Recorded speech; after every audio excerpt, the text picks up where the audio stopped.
अल्लाह पाक इरशाद फरमाता है कि जो अल्लाह की निशानियों की, थोड़ा सा गूंज कम करो, अब नात हो गई, अब बात कर रहा हूं।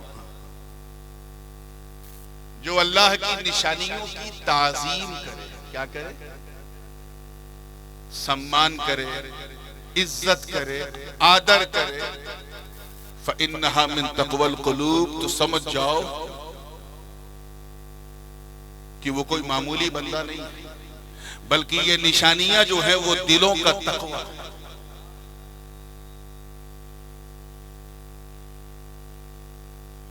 तक़वा तो जानते हैं ना, तक़वे का मतलब होता है डर, खौफ, खशियत। और यह भी दो तरह का होता है। एक भय वो होता है जिसे आंखें देखकर महसूस करती हैं, और दूसरा भय वो होता है जिसे दिल महसूस करके अपने अंदर जगह देता है। ये डर भी बड़ी अजीब चीज है। बंदा जिससे जितना डरता है उतना दूर भागता है। अगर आपके सामने कोई सांप मुंह अपना फन खोल करके ऐसे आवे और सामने खड़ा हो जाए और आपके हाथ में डंडा ना हो, बंदूक ना हो, कोई हथियार ना हो, तो आप क्या करेंगे? भागेंगे। बोलो क्या करेंगे? भागेंगे, जान बचाएंगे। कोई सामने बंदूक लेके आ जाए तो भागेंगे, कोई डंडा से लेके दौड़ावे और आपके पास डंडा ना हो तो भागेंगे। किसी गली में कोई कुत्ता पागल हो जाए और आपको दौड़ावे तो आप भागेंगे। आग लग जाए तो आप बोलिए भागेंगे। ये भागना क्यों है? क्योंकि आपको उसका डर महसूस हो रहा है। अगर भागूंगा नहीं तो मुझे नुकसान हो जाएगा। कुत्ता काट सकता है, बंदूक जान ले सकती है, आग मुझे जला सकती है। ये जो एक आकांक्षा है, आशंका, ये आशंकाएं जो हैं ये डरों को और बढ़ा देती हैं। तो बंदा जिससे जितना डरता है, तवज्जो चाहूंगा उलमा की, उतना दूर भागता है, उतना दूर भागता है।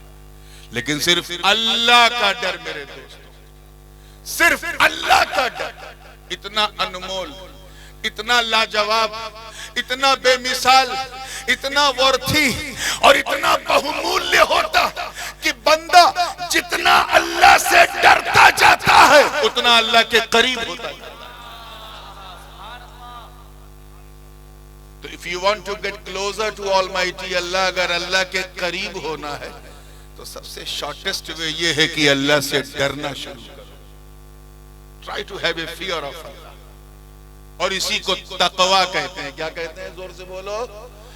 मैं जानता हूं कि ये काठियावाड़ है, यहां बोलते नहीं, बोलवाया जाता है। लेकिन ये भी जानता हूं कि आप लोग गर्दन हिलाते हैं तो वो 10 नारे के बराबर होता है। तो आप जैसे सुने ठीक है, लेकिन थोड़ा सा बोलेंगे तो मजा आएगा।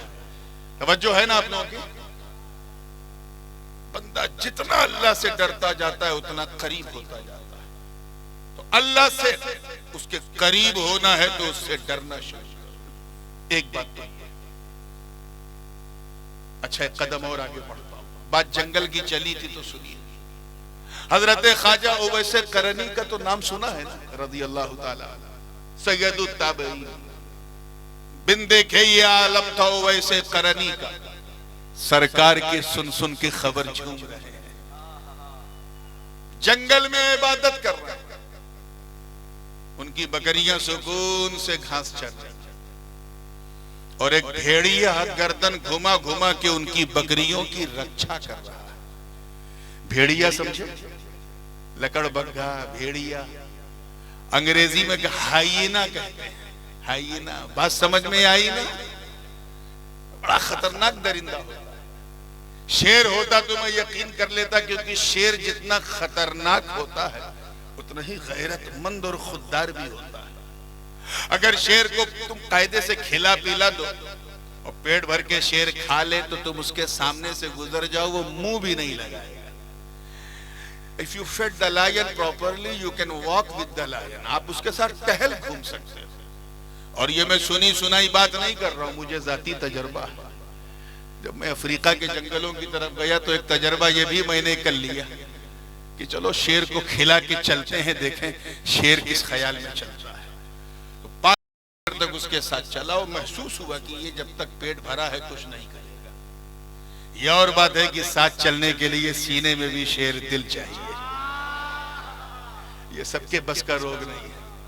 लेकिन भेड़िया मेरे दोस्तों, जांबू वालों, भेड़िया ऐसा दरिंदा है कि अगर इतना खा ले कि पेट नहीं गर्दन तक भर जाए, सांस नहीं ले पा रहा है, और सामने हिरन या बकरी दिख जाए तो नोचेगा जरूर, चाहे खाए नहीं। और यहाँ ख्वाजा ओवैसे करनी इबादत कर रहे, बकरियां सुकून से घास चर रही हैं और एक भेड़िया गर्दन घुमा घुमा के बकरियों की रक्षा कर रहा। एक राहगीर का, मुसाफिर का गुजर हुआ, उसने जब ऐसा अद्भुत, अविश्वसनीय, अकल्पनीय, इनक्रेडिबल, अनबिलीवेबल, नाकाबिले यकीन जब ये मंजर देखा तो उससे रहा नहीं गया। उसने पूछा, बाबा आपको इस भेड़िए से डर नहीं लगता? डर नहीं लगता? तो ख्वाजा ओवैसे करनी ने सर उठा के मुस्कुरा के कहा, तू मेरी बात कर रहा है, मेरी बकरियों को भी इससे डर नहीं लगता, मेरी बकरियों को भी इससे डर। तो वो क्यों? कहा सुन, तवज्जो चाहूंगा, अल्लाह करे जाया ना हो ये जुमला। सुन, पहले मैं इस भेड़िए से डरता था, अब ये भेड़िया मुझसे डरता है। तो वो क्यों? कहा जब तक मैं अल्लाह से नहीं डरता था, इस भेड़िए से डरता था, जब से मैं अल्लाह से डरने लगा ये भेड़िया मुझसे डरने लगा।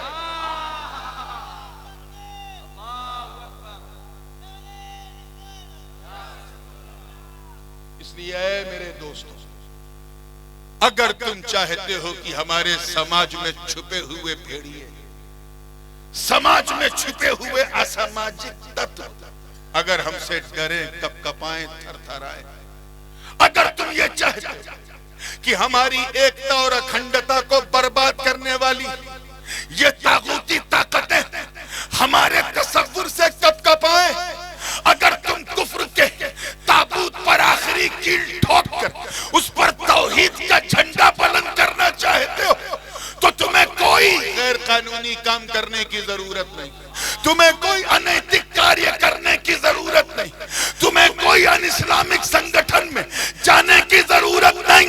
बस अगर तुम ऐसे असामाजिक तत्वों के दिलों में अपना भय डालना चाहते हो तो बस अल्लाह से डरना शुरू करो, तुम अल्लाह से डरोगे, अल्लाह के दुश्मन तुमसे डरेंगे। नारे तकबीर, नारे रिसालत, नारे हैदरी, हुजूर गाज़िए मिल्लत, हुजूर ताजुल उलमा। इसलिए मुसलमानों,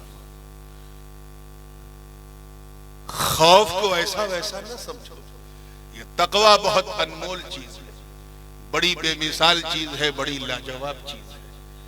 जो अल्लाह से जितना डरता रहा वो उतना ही उसके करीब होता रहा।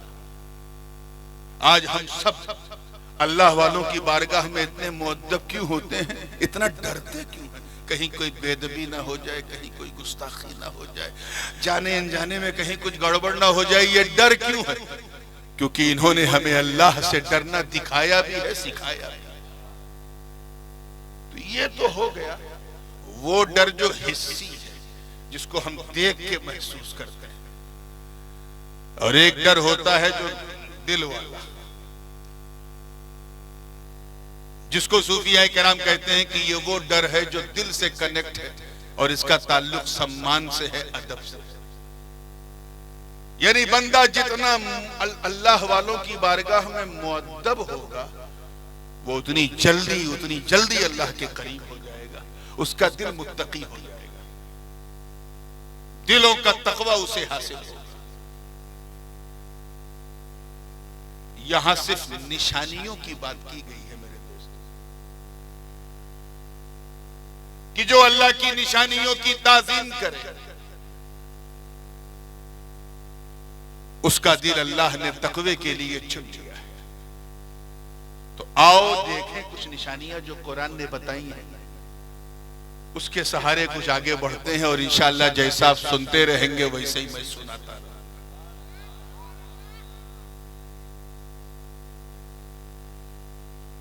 एक पहाड़ है सफा, एक पहाड़ है मरवा। दौरे जाहिली में दोनों पहाड़ों पर मूर्तियां होती थी, लोग चढ़ चढ़ के जाते थे, वंदना करते थे, पूजा करते थे, तपस्या करते थे। कोई वकात नहीं थी उसकी, कोई हैसियत नहीं थी।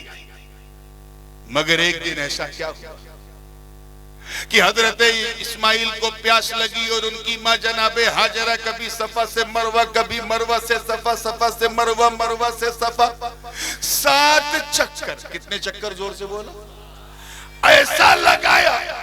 और ये अदाए हाजरा अल्लाह को इतना पसंद आया कि सिर्फ जनाबे हाजरा नहीं, सिर्फ जमजम ही नहीं, बल्कि उन दो बेजान पत्थरों को, उन पहाड़ों को अल्लाह ने अपनी निशानियों में से एक निशानी बना दी और फरमाया इन्न सफा वल मरवत मिन शाइरिल्लाह। सफा और मरवा ये दो पहाड़ियां अल्लाह की निशानियों में से एक निशानी। और सुनो, जानवर हम भी पालते हैं, जानवर तुम भी पालते हो।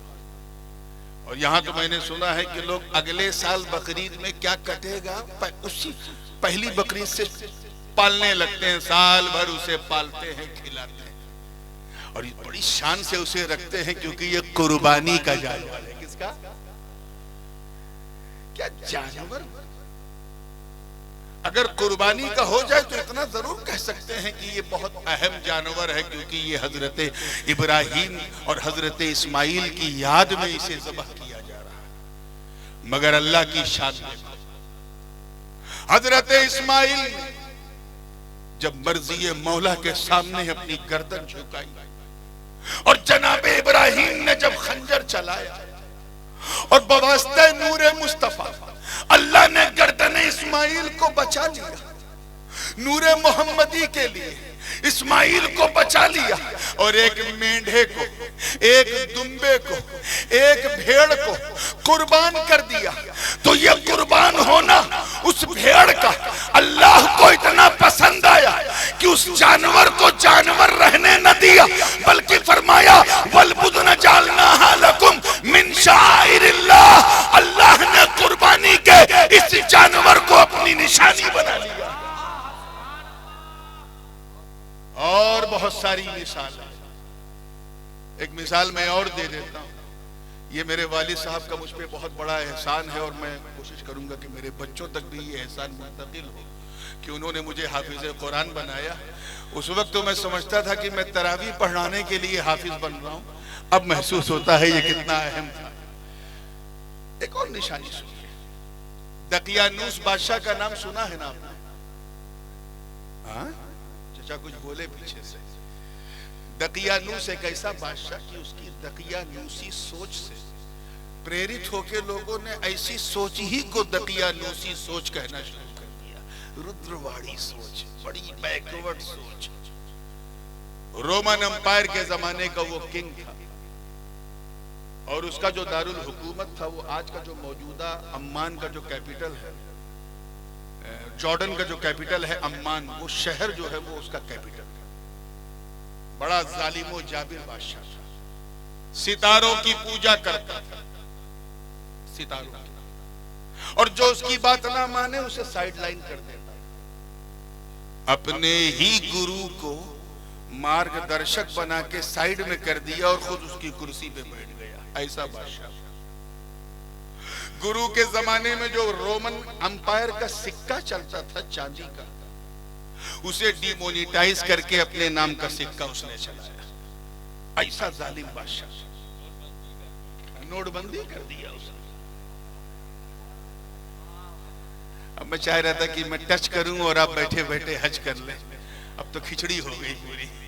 चलिए, जितने उसके जमाने में पादरी थे और जो लोग सितारों की पूजा करवाते थे, उनको ये मजबूर किया गया था इस बात पर कि तुम हर संडे को जब स्टार के लिए सब खड़े हो तो उस वक्त तुम दकियानूस का खुतबा पढ़ना, और जो उसका खुतबा नहीं पढ़ता था उसे डिटेंशन सेंटर में बंद कर देता था। जीना मुश्किल कर दिया था। इसका जमाना जो है हजरत ईसा अलैहिस्सलाम के आसमान की तरफ जाने के तकरीबन 250 साल बाद, और मेरे हुजूर अलैहिस्सलाम की विलादत से लगभग 350 पौने 400 साल पहले, यानी इन बिटवीन ये था। इतना जालिम बादशाह था कि उसने पूरे जो उस वक्त के मीडिया तंत्र थे, जो कबूतर और घोड़ों के जरिए इरसाल होता था, सबको अपने कंट्रोल में कर लिया था। उसके खिलाफ ना कोई बोलता था ना कोई कुछ करता था, और जिससे उसको बगावत की बू आती थी उसके खिलाफ हुकूमत की एजेंसीज लगा देता था। मैं बात दकियानूस की कर रहा हूं, आपका दिमाग इधर उधर ना जाए तो बेहतर है। इतना डेंजर बादशाह था। ठीक उसी जमाने में कुछ अल्लाह वाले लोग थे, अल्लाह जाने वो 3 थे कि 5 थे कि 7 थे कि 8 थे। सूफिया किराम ने 7 तक की तादाद बताई है, लेकिन क्या है वो अल्लाह बेहतर जाने। वो हजरत ईसा अलैहिस्सलाम की उम्मत के औलिया थे, उम्मत के औलिया थे, और ऐसे अल्लाह वाले थे कि रात दिन अल्लाह की इबादत करते थे। जब उन्हें ये एहसास हुआ कि दकियानूस के जमाने में इसके रियासत के हल्के में तो हम लोग कुछ खुल के इबादत नहीं कर सकते, तो सबने मिल के फैसला किया कि चलो दूर चल जाए, किसी ऐसी जगह, किसी पहाड़ की कोह में छुप के अल्लाह ही अल्लाह करने। चल पड़े। थोड़ा सा आगे बढ़े थे कि एक कुत्ता उनके पीछे लग गया। अब कुत्ता तो कुत्ता है, उसका काम भौंकना है, लेकिन वो भौंक नहीं रहा था, खाली पीछे चल रहा था। थोड़ी दूर के बाद उन्होंने, उनमें से किसी एक ने कहा, रुक रुक, हम लोग कहीं और जा रहे हैं, तू यहीं रुक। वो रुकता था, पूंछ हिलाता था, जबान बाहर करता था, वफादारी की बात करता था, फिर पीछे पीछे चलने लगता। फिर थोड़ी दूर बढ़ के फिर उसे रोकते थे, उसे भगाते थे, वो डर जाता था, पूंछ हिलाता था, जबान बाहर करता था, फिर पीछे पीछे चलते चलते एक गांव में पहुंचे, जिस गांव का नाम रकीम, और आज भी ये गांव अम्मान से लगभग 50-60 किलोमीटर दूर है। अल्लाह पाक उस गांव का जिक्र किस तरह करता है, फरमाता इन्ना अस्हाबल कहफी वर्रकीम कानू मिन आयातिना अजबा। बेशक रकीम और कहफ के लोग जो थे वो मेरी निशानियों में से अजीब निशानी, मैं निशानी बता रहा हूं, निशानी, अजीब निशानी। खैर जब वहां रकीम तक पहुंचे तो उनमें से जो सबके हेड थे वो आगे बढ़े। उन्होंने उस कुत्ते को मुखातब किया और कहा, सुन, खुदा के लिए हमें माफ कर दे, तू कुत्ता है, तू भौंकेगा, तेरी आवाज सुन करके इधर उधर से सिपाही आ जाएंगे, वो पकड़ के बादशाह के पास ले जाएंगे, इसलिए हमारा साथ छोड़ दे। इतना कहना था, वो कुत्ता रोने लगा, आंखों से आंसू बहने लगे। उसने अपने दोनों हाथों को मौला की बारगाह में उठाया, अर्ज किया, बारी ताला, मैं तेरे नेक बंदों से बात नहीं कर पा रहा, अपने दिल के जज्बात इन्हें बता नहीं पा रहा, अपनी फीलिंग्स, अपने एहसासात इनसे शेयर नहीं कर पा रहा। ए अल्लाह, तू कदीर है, ए मालिक, मैं बेजान जानवर हूं, बेजबान हूं, मौला मुझे इंसान की जबान दे दे ताकि मैं तेरे नेक बंदों से बातें कर सकूं। जांबू वालों सिर्फ इतना कहना था। अल्लाह की शान देखो, और अल्लाह की निशानियों में से एक निशानी यानी अस्हाबे कहफ की सोहबत और कुर्बत का फैजान देखो कि अल्लाह ने उस बेजबान कुत्ते को, जानवर को इंसान की जबान दे दी, और वो बोलने लगा कि ये अल्लाह वालों, ए अल्लाह वालों, खुदा के लिए मुझे बाहर मत करो, खुद से दूर मत करो। जिस बादशाह से आप तंग आके बाहर आए हैं, मैं भी उससे बहुत तंग रहता था, मैं बहुत पसोपेश में था, बड़ा उदास था। इसी बीच मैंने देखा कि आप लोग निकले, और जब आप चल रहे थे तो मैंने देखा एक नूर आपके गिर्द चक्कर लगा लगा कर तवाफ कर रहा था। मैं समझ गया ये दूर वाले नहीं, नूर वाले हैं। बस मैंने सोच लिया मुझे यही पनाहें मिलेंगी। मैं भोगता जरूर हूं मगर अपनों पे नहीं, गैरों पर। मुझे खुदा के लिए अलग न करें, इतना कहना था। सबने कहा चलो पीछे पीछे। अब वो पहाड़ पे चढ़ने लगे, चढ़ते चढ़ते चढ़ते चढ़ते वो गुफा मिली। गुफा भी बड़ी अजीब थी, दाहिनी तरफ से भी थोड़ी खुली थी, बाईं तरफ से भी। जैसे ही गुफा के अंदर वो गए, वो असहाबे कहे फौरन सो गए, नींद आ गई। कुत्ते को अपनी हद पता थी, वो अंदर नहीं गया, वो बाहर जो है गुफा के दहाने पर अपनी दोनों बाहों को फैला करके सुकून से बैठा था, उसे भी नींद आ गई। सोहबत का फैज देखो मेरे दोस्तों, सिर्फ सोहबत मिली थी, ज्यादा वक्त नहीं, सिर्फ सोहबत, कि अल्लाह ताला ने उस कुत्ते को भी अपने मुकद्दस कलाम में एक उन्वान दे दिया, उसके बैठने की अदा को फरमा दिया, कल्बुहुम बासितुन ज़िराइहि बिल वसीद, और असहाबे कहफ का कुत्ता अपनी बाहें खोले सुकून से सो रहा। वो भी सो गए, कुत्ता भी सो गया। 10 साल नहीं, 20 साल नहीं, 100 साल नहीं, 200 साल नहीं, 300 सिनीन वज़दादू 309 साल तक। कै साल तक? 309 years they slept deeply without any tension. वो सोते रहे, तवज्जो चाहूंगा, सोते रहे। जरा सोहबत का फैज देखो, उनका कुत्ता भी 309 साल तक सोता रहा, सोता रहा। मैं ज्यादा इस पे कुछ नहीं बोलूंगा, मैं सिर्फ तर्जमा करूंगा। निस्बत का जो खुशबू है वो आपकी नाकों तक खुद ही पहुंच जाएगी इंशाअल्लाह ताला। तवज्जो चाहूंगा, 309 साल तक वो भी सोते रहे, उनका ये कुत्ता भी सोता रहा। वनुक़ल्लिबुहुम ज़ातल यमीनी व ज़ातश शिमाल, हर 6-6 महीने पे वो करवट बदलते थे। दाबी साइड से जमुनी, जमुनी से दाबी, ये 6-6 महीने पे वो करवट बदलते थे। सोहबत का फैज देखो, उनका कुत्ता भी 6-6 महीने पे करवट बदलता था। 309 साल न मिट्टी खा सकी उन्हें, न उन्हें मौत आई, न कुछ हुआ, न मौत की भनक। अरे जाम्बू वालों, तुम तो जाम्बू वाले हो, ये चंबू वालों को बताओ जो नबियों के हयात का इनकार करते हैं, इनसे कहो जालिमो। अरे असहाबे कहफ तो औलिया हैं, औलिया, वो भी उम्मते ईसा के औलिया। अरे जब इन औलिया के कुत्ते को मौत ना हरा सकी, तो फिर मुस्तफा जाने रहमत के कुत्तों को कैसे? नारे तकबीर, नारे रिसालत, नारे हैदरी, शहजादे हुजूर गाज़िए मिल्लत। आइए बहुत तेजी के साथ, बहुत तेजी के साथ मैं अर्ज कर रहा था कि वो जो गुफा थी, क्या थी, जोर से बोलो।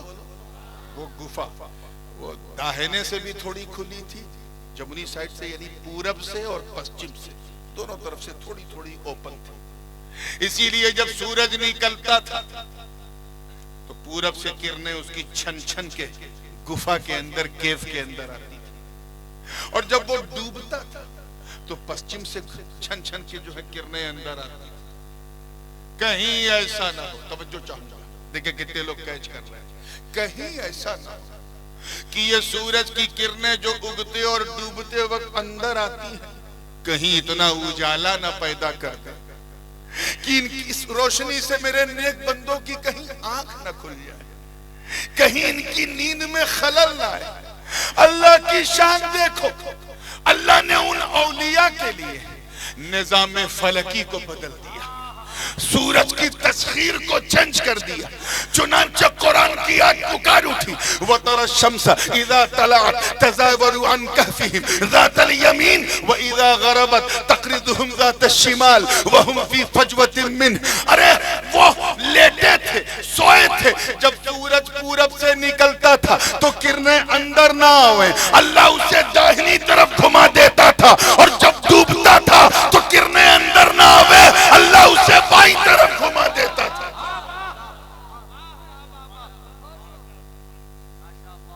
दाहिनी तरफ घुमा दे ताकि नींद न खुले, डूबते वक्त बाईं तरफ घुमा दे ताकि नींद न खुले। ऐ उम्मते मुस्तफा के शहसवारों, तुम अपनी निस्बत और किस्मत पर जितना नाज करो कम, जितना फख्र करो कम, जितना गर्व करो कम। अरे जब, तवज्जो चाहूंगा, जब उम्मते ईसा के औलिया का ये आलम हजरत ईसा की उम्मत के औलिया का जब ये आलम है कि सूरज निकलते और डूबते दाएं बाएं हो जाए और वो कुरान में मेंशन हो, तो अगर मेरे अली के लिए मेरा नबी मकामे साहिबा में डूबा सूरज पलटा दे तो है क्या?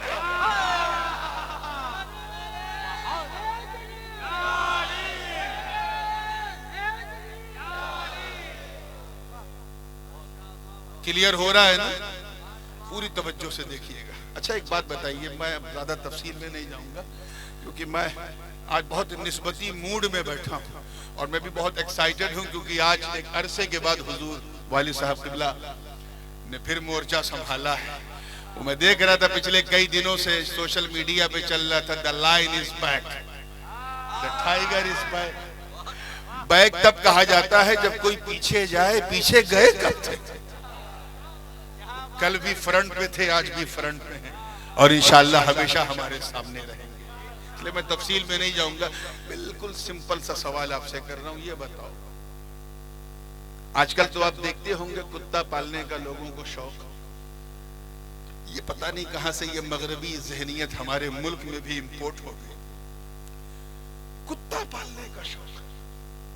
एक मर्तबा मैं दुबई से जोहान्सबर्ग जा रहा था, आगे की सीट पे था, तो एक मोहतरमा को मैंने देखा एक डोलची के अंदर बास्केट जो थी उसमें एक पपी को रखे हुए थे और उसके लिए बिजनेस क्लास की सीट हायर कर रखी थी। तो मैंने तकल्लुफन कहा कि भाई मैं इसके सामने खाना तो नहीं खा सकता, तो फिर एयरपोर्ट जो फ्लाइट के जो स्टाफ के लोग होते हैं उनसे बात करके सीट चेंज कराई। पी पी बीच बीच में बोल रहा था, इतना प्यार कुत्ते से। इंग्लैंड में एक खातून थी, उनका ना कोई बेटा था, ना भाई, ना शौहर, ना भाई, कोई नहीं था। विल जब लिखा उसने तो वसीयत में सारी प्रॉपर्टी अपने कुत्ते को दे दी। मैं इसे मोहब्बत नहीं बावलापन कहता हूं और गुजरात की जबान में गांडे हो गए, गांडे थे है ना। चलिए, अल्लाह ताला ये मुस्कान आपके चेहरों पे सलामत रखे। जब फ्रेश हुए हैं तो आइए, फिर वो सवाल वही है। मैं जानता हूं कुत्ते की हमारे मुआशरे में क्या हैसियत है, चाहे 10 लाख का क्यों ना हो, चाहे 1 करोड़ का कुत्ता क्यों ना हो, वो इंसान नहीं हो सकता, वो कुत्ता ही। उसे कोई नोटिस में नहीं लेता। कार से 4 लोग आ रहे थे दावत खाने, मेजबान ने दरवाजा खोला, उसमें एक साहब कुत्ता लेके आए। मेजबान ने पूछा आप कितने लोग हैं? वो यही कहेगा ना कि हम 4 हैं। क्या कहेगा? 3 होंगे तो कहेगा हम 3 हैं, 5 होंगे तो कहेगा हम 5 हैं। ये थोड़ी ना कहेगा कि हम 3, चौथा हमारा कुत्ता, ऐसा बोलेगा? उसको कोई नोटिस पे नहीं लेता है। या 5 है तो कहेगा छठा हमारा कुत्ता, या अगर 7 हैं तो 7 बोलेगा ना। ये थोड़ी ना कहेगा कि हम 7, 8वां हमारा कुत्ता। अगर गैरत और हमीयत वाला मेजबान हुआ तो कहेगा जनाब आप अपने कुत्ते के साथ तशरीफ ले जाइए। माफ कीजिए, मैंने कुत्ते वालों को दावत नहीं दिया था। मैं कुत्ता भी कोई नोटिस करने वाली चीज है? कोई नोटिस में नहीं लेता। चाहे जितना कीमती हो उसको वही रखा जाएगा, डाइनिंग टेबल पे बैठाल के मेहमान उसे नहीं बनाया जाएगा। लेकिन जांबुआ और कुर्बो जवार में बसने वाला और हजरत शमन समंदर शाह दादा के फैजान से माला माल होने वालों, जरा देखो कि अगर कोई बेजबान कुत्ता, बेजबान कुत्ता अल्लाह वालों की सोहबत में रच बस जाए, उनकी मोहब्बत में गुम कर दे खुद को, तो अल्लाह की शान देखो। अल्लाह उस बेजबान कुत्ते को अपने मुकद्दस कलाम में उन्वान बना देता है और ऐसा उन्वान बनाता कि जहां वलियों का जिक्र वही कुत्ते का जिक्र। चुनांचे फरमाया सयक़ूलून सलासतुन राबिउहुम कल्बुहुम व यक़ूलून खमसतुन व सादिसुहुम कल्बुहुम रजमन बिल गैब व यक़ूलून सबअतुन व सामिनुहुम कल्बुहुम। अनकरीब लोग कहेंगे कि असहाबे कहफ 3 थे, चौथा उनका कुत्ता, कुछ कहेंगे 5 थे, छठा उनका कुत्ता, कुछ कहेंगे 7 थे, 8वां उनका कुत्ता। ए अल्लाह, पूछा जा रहा है असहाबे कहफ कितने और तू फरमा रहा है चौथा उनका कुत्ता, 5वां उनका कुत्ता, 8वां उनका कुत्ता। राज क्या है? तो आवाज आई, कहा सुन, यही तो निस्बत का फायदा है। अल्लाह करे समझ में आ जाए। यही तो निस्बत का फैज है। जब कोई मुरीद अपने मुर्शिद का दामन थाम लेता है तो वो चाहे इंसान हो या जानवर हो, जहां जहां पीर जाता है वहां वहां मुरीद जाता है।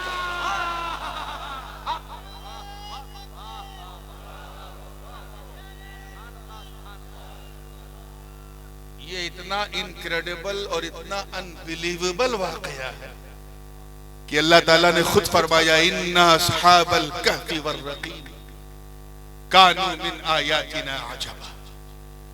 अस्हाबे कहफ और रकीम जो हैं वो अल्लाह की निशानियों में से एक निशानी है।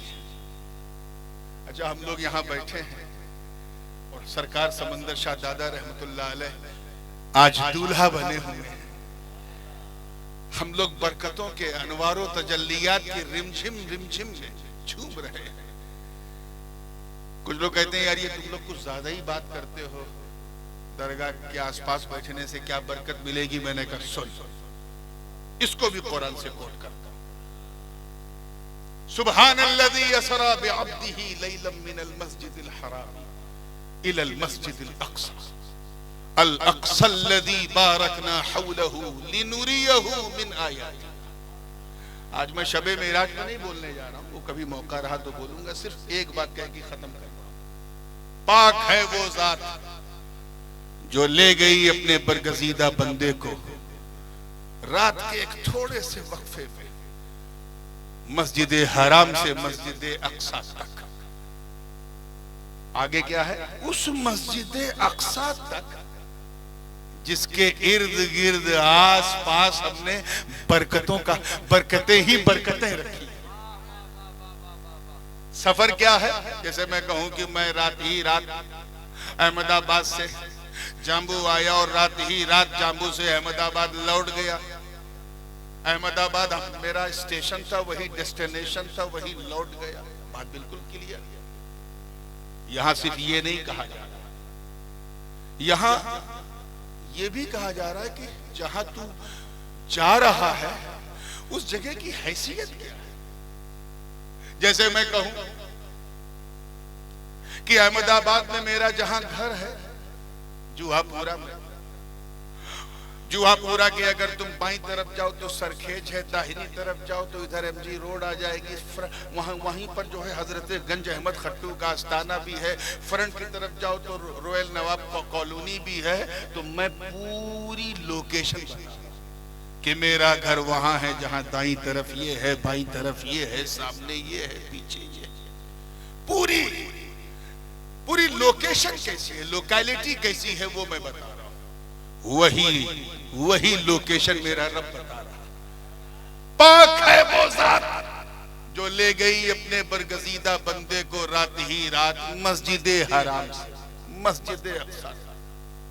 अगर बात सिर्फ अक्सा तक होती तो बात मुकम्मल हो जाती, मगर अल्लाह ने जुमले मोतरजा के तौर पर बारकना हौलहु भी लगा दिया और फरमाया कि मेरा महबूब उस रात मस्जिद हराम से जिस मस्जिद अक्सा तक गया वो सिर्फ एक मस्जिद ही नहीं, सिर्फ उसके मेहराबों मेंबर ही में बरकतें नहीं, बल्कि उसके दाएं बाएं आगे पीछे जहां देखो बरकतें बरकत।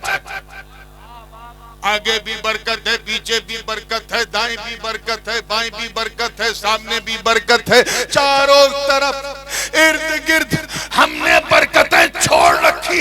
यानी वहां जो मकामे अंबिया है वो भी बरकत वाली जगह है, जो हैकले सुलेमान वो भी बरकत वाली जगह, जो बैतुल मक़दिस है वो भी बरकत वाली जगह, मस्जिद अक्सा वो भी बरकत वाली जगह, पूरा यरूशलेम बरकत वाली जगह। तो मुझे बताओ, जब मस्जिद अक्सा की बरकतों का ये आलम, वो तो कोई इंसान नहीं है, एक स्ट्रक्चर है, एक तामीर है, एक मिट्टी और पत्थर की बनी हुई एक इमारत। जब उसका आलम यह है कि उसके आसपास बरकतों का नूर और उसका फैलाव मौजूद है, तो जहां चलता फिरता, बोलता हुआ, उठता हुआ, सुनता हुआ, सुनाता हुआ कोई अल्लाह वाला लेटा हो, उसके दाएं बाएं बरकतों का आलम क्या होगा। फरमाए उस गुंबदे खजरा के दाएं बाएं बरकतों का आलम क्या होगा, गौसे आजम के कुब्बे खजरा के दाएं बाएं बैठने वालों का आलम क्या होगा, गरीब नवाज के हाथे नूर का नूरानी मंजर कैसा होगा। हमें समझोगे तब समझ में आएगा। इसी को निस्बत कहते हैं। क्या कहते हैं? जोर से बोलो, निस्बत। अब निस्बत पे एक मिसाल और आज मैंने सोचा था सिर्फ कुरानी मिसाल चला। मेरे वालिद साहब बैठे इसलिए बेटे और बाप की एक मिसाल जो कुरान में मेंशन है उसे भी देखें। हजरत यूसुफ अलैहिस्सलाम से मिलने के लिए जब उनके भाई लोग पहुंचे, जब पूरे किनान में कहत आ गया तो यह हुआ कि कोई बड़ा धनी है जो मिस्र में फ्री में सबको गेहूं धान बांट रहा है, तो ये लोग भी गए, सारे भाई गए। वही भाई थे जिन्होंने बचपन में यूसुफ अलैहिस्सलाम को कुएं में गिरा दिया। मशीयत इलाही ने उन्हें मिस्र का सुल्तान बना दिया, अजीज मिस्र की मिंबर पे बिठा दिया। जब पहुंचे तो शनासाई हो गई, पहचान हो गई। तो एक भाई ने आगे बढ़ के कहा कि भाई यूसुफ, मेरे और तेरे बाबा हजरत याकूब की आंखों की बीनाई चली गई, कांट सी, वो देख नहीं सकते, ब्लाइंड हो गए।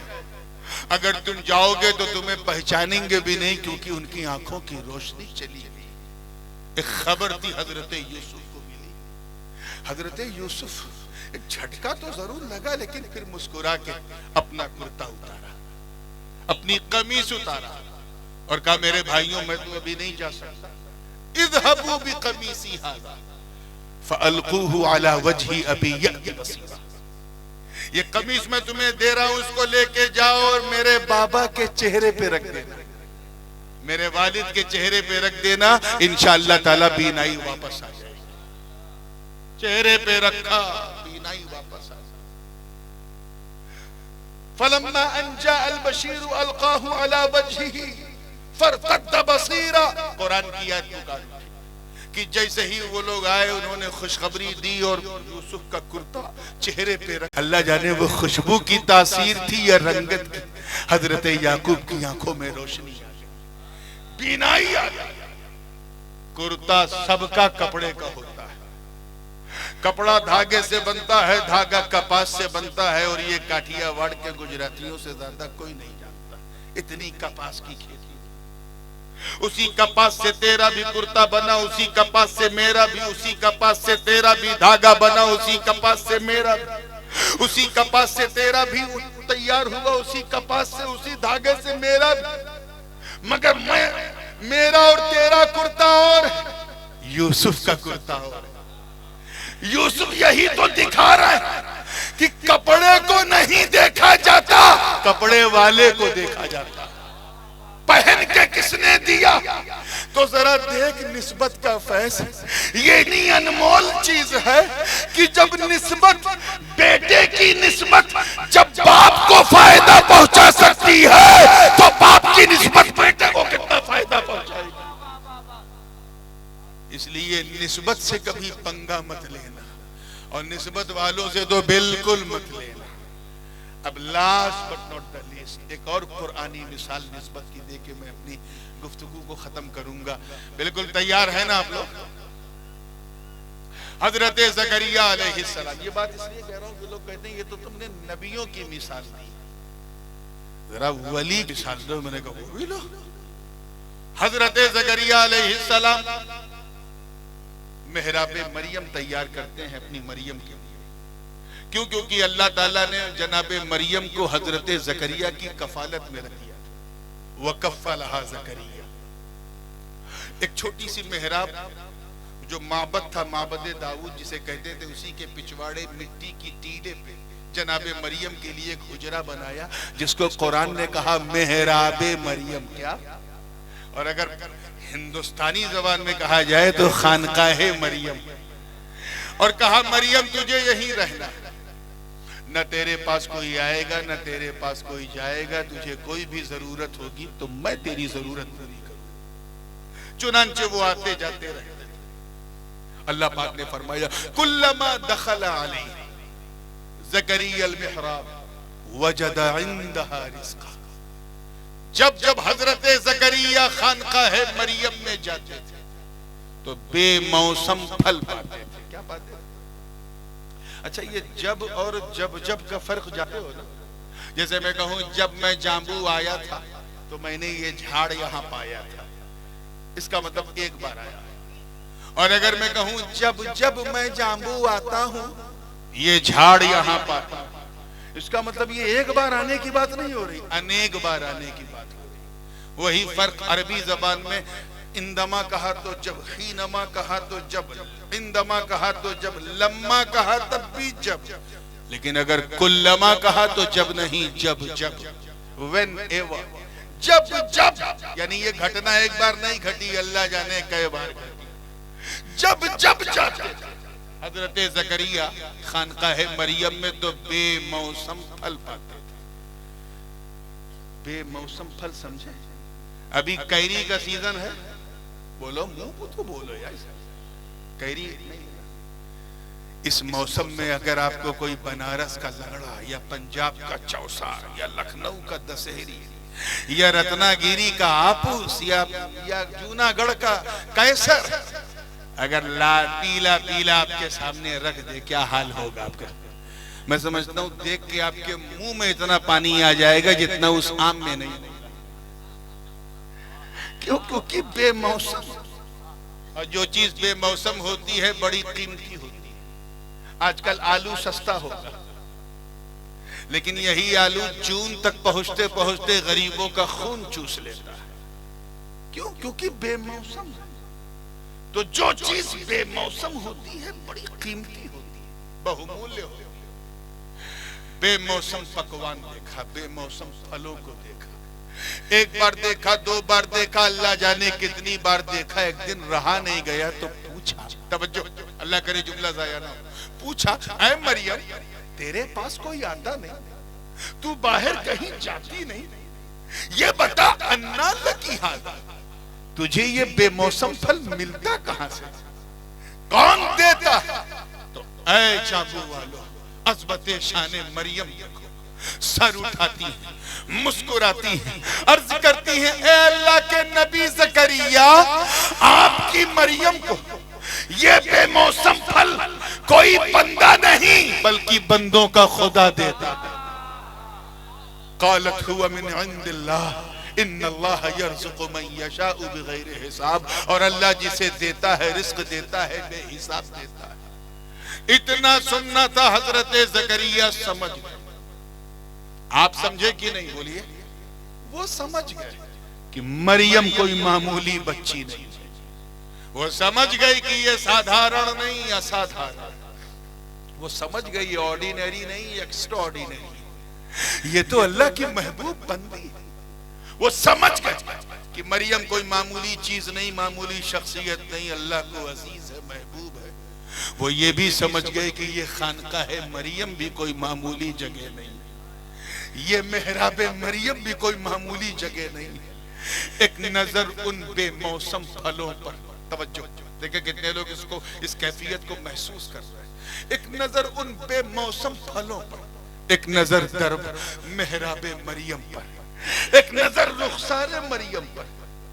ऐसा लग रहा था जैसे उन बेमौसम फलों को देखकर उम्मीद की कहीं कोई किरण जगमगा रही हो, ऐसा फील हो रहा है। जनाबे ज़करिया को एक तमन्ना अंदर ही अंदर अंगड़ाई ले रही है। वो अंदर अंदर से चलते चलते दिमागे ज़करिया तक पहुंची, दिमागे ज़करिया से चल के लबे ज़करिया तक आई, लबे ज़करिया से निकलकर हवाओं में तहलील हुई। हजरत ज़करिया ने मुसल्ले दुआ बिछाकर मौला की बारगाह में हाथ उठा दिया, अर्ज किया, रब्बी हबिली मिन लदुनका ज़ुर्रियतन तय्यबा इन्नका समीउद दुआ। मतलब ए अल्लाह, जब इस बेमौसम, जब इस मेहराबे मरियम में तू अपनी मरियम को बेमौसम फल दे सकता है, तो मैं बूढ़ा हो गया हूं, मुझे भी बेमौसम फल दे दे, मुझे भी बेटा दे दे, मुझे एक ऐसा वारिस दे दे जो मेरी नेमतों को खूब आप करता था। हुनालिका दआ ज़करिया रब्बह, वहां से हजरत ज़करिया ने अपने रब को पुकारा। और क्या कह के पुकारा, ए अल्लाह मुझे एक नेक ज़ुर्रियत, नेक बेटा अता कर दे। कुरान मुकद्दस की आयात बय्यिनात गवाह है। मुफस्सिरीन का कलम जो है वो ठाठे मारते हुए समंदर की तरह चल रहा है कि अभी जनाबे ज़करिया मुसल्ले दुआ पे बैठे, अभी वो आखिरो दावाना कहकर मुंह का मसा करते हुए दुआ पूरी भी नहीं किया था, अभी लबे ज़करिया हिल रहे, अभी दुआ में बेटे की भीख मांगी जा रही है कि रब्बे काबा ने बुलबुले सिदरा को हुक्म दिया, ऐ ताइरे सिदरा जा मेरी मरियम के मेहराब की तरफ जा। मेरा नबी ज़करिया आज अपने घर से नहीं, आज उस दर से पुकार रहा है जो मुझे महबूब है। जा, इससे पहले कि उसकी दुआ पूरी हो जाए, इससे पहले कि वो मेहराबे मरियम से निकल जाए, इससे पहले कि वो जगह छोड़ दे, जा उसे खुशखबरी सुना दे। फनादतहुल मलाइका व हुवा काइमुन युसल्ली फिल मिहराबी अन्नल्लाह युबश्शिरुका बियहया मुसद्दिक़न बिकलिमतिन मिनल्लाहि व सय्यदन व हसूरन व नबिय्यन मिनस सालिहीन। हजरत जिब्रील बुलबुले सिदरा अपने रुफका के साथ, साथियों के साथ, अपने मलाइका के साथ चल पड़े और चलते ही एक ही झटके में बुलबुले सिदरा हजरत मरियम की खानकाह के गिर्द पहुंचे और आवाज दे रहे हैं, हनीयन लका या ज़करिया मबरूकन बिका या ज़करिया, ऐ ज़करिया मुबारक मुबारक हो। जरा मेहराबे मरियम की बरकतों का फैज तो देखो, आपने बेटा मांगा था ना, बेटा, अल्लाह ने तो उसका नाम यहया रख के आपको दे दिया।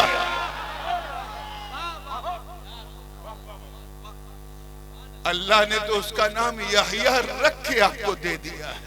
और सिर्फ यहया नाम नहीं रखा, मुसद्दिक़न बिकलिमतिन मिनल्लाह, यानी हजरत ईसा की नबूवत की तस्दीक करने वाला बना के भेज रहा है।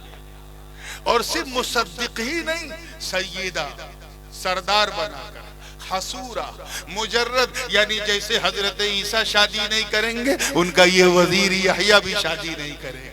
और सुनिए, नबिय्यम मिनस सालिहीन, और जिस तरह आप नबी सालेह हैं, वैसे ही आपके बेटे को भी नबी सालेह बनाकर भेज रहा। आप जरा सोचो यार, आपके दिमाग में ये सवाल आ सकता है, नेचुरल है कि नबी तो नबी होता है, वो किसी जगह का मोहताज नहीं होता। नबी कहीं से पुकारे उसकी दुआ कबूल होती ही होती। बगल में बैतुल मक़दिस थी, वहां से नहीं पुकारा, मकामे अंबिया था, वहां से नहीं पुकारा, वहीं पर जनाबे मूसा, वहीं हजरत न जाने कितने अंबियाए किराम आराम फरमा है, वहां से नहीं पुकारा। थोड़ा सा सफर करके मक्का चले जाते, लेकिन नहीं गए, वहां से नहीं पुकारा। न मेना से पुकारा, न मुज़दलिफा से पुकारा, न अराफात से पुकारा, न मशअरे हराम से पुकारा, न किसी मस्जिद से पुकारा। मेरा विजदान कहता कि वो तो ऐसे बरगुज़ीदा नबी हैं कि अगर अपने घर से भी पुकारते तो अल्लाह ताला कबूल कर लेते। मगर पुकारा कहां से? मेहराबे मरियम से, खानकाहे मरियम से। बात कहते वक्त ज़बान थरथराती है, मगर कुरान ही का इरशाद है कि एक नबी पुकार रहा, अल्लाह करे समझ में आ जाए, एक नबी पुकार रहा है अपने रब को एक वली के दर से। ये मैं नहीं कह रहा हूं, ये मैं नहीं कह रहा हूं, हुनालिका दा, एक नबी पुकार रहा। मैं फिर दोहरा दूं ताकि आप ये ना समझें कि मैं कहीं और से कह रहा हूं। एक नबी पुकार रहा है अपने रब को एक वली की खानकाह से।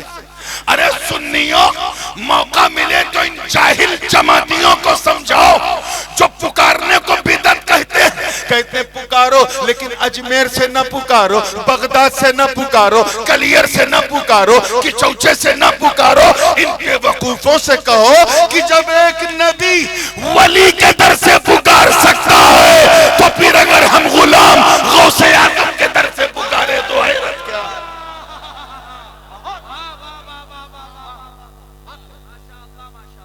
अगर हम समंदर दादा के दर से पुकारे तो हैरत क्या। और सुनिए, और बहुत दिमाग लगा के सुनिएगा कि चंद फरिश्ते आए थे, कितने? अब बोल दो यार, मुंह खोल दो। अगर मैं कहूं, क्योंकि जमा है मलाइका, और जमा का इतलाक मिनिमम 3 लोगों पे तो होता ही है, तो इस ये बात तो तय है कि 3 से कम नहीं थे। कितने ज्यादा थे वो अल्लाह ही जाने। लेकिन अगर चंद कहा जाए तो इस चंद में बड़ी गुंजाइश होती है, तो मैं चंद ही कहूंगा कि चंद कितने, जिसको आप अपनी जुबान में कहते हैं अमुख, अमुख चंद, few angels, चंद फरिश्तों की आमद का ये आलम, समझना चाहूंगा, चंद फरिश्तों की आमद का ये आलम कि मेहराबे मरियम में उतरे तो बरकतें इतनी कि इधर लब हिला उधर सब हिला। अल्लाह करे समझ में आ जाए, इधर लब हिला उधर बोलो सब हिला, सब हिला। जरा देखो कि जब चंद फरिश्तों के मेहराबे मरियम में आने से ये आलम है, तो फिर मेरे नबी का वो गुंबदे खजरा, वो मेहराबे नबवी, जहां चंद नहीं बल्कि 70,000 फरिश्ते सुबह शाम आते जाते हैं, वहां की बरकतों का आलम क्या होगा। नारे तकबीर, नारे रिसालत, नारे हैदरी, शहजादे हुजूर गाज़िए मिल्लत। इसीलिए निस्बत का दामन थामे रहो और इस चीज पे फख्र करते रहो कि तुम कभी तन्हा नहीं हो। अपने दिलों का तकवा भी पैदा करो, दिलों में भी और अपने मन में भी, और ऐसे मुसलमान बन के चलो कि तुम्हें कोई देखे तो कहे जब बंदा ऐसा है तो मौला कैसा होगा, जब कादिरी ऐसा है तो अब्दुल कादिर कैसे होंगे, जब चिश्ती ऐसा है तो गरीब नवाज कैसे होंगे, अरे जब मुरीद ऐसा है तो इसका पीर कैसा होगा। मौला करीम हम सबको अपने महबूबीन की सच्ची मोहब्बत और उनकी निस्बत का फैज नसीब फरमा।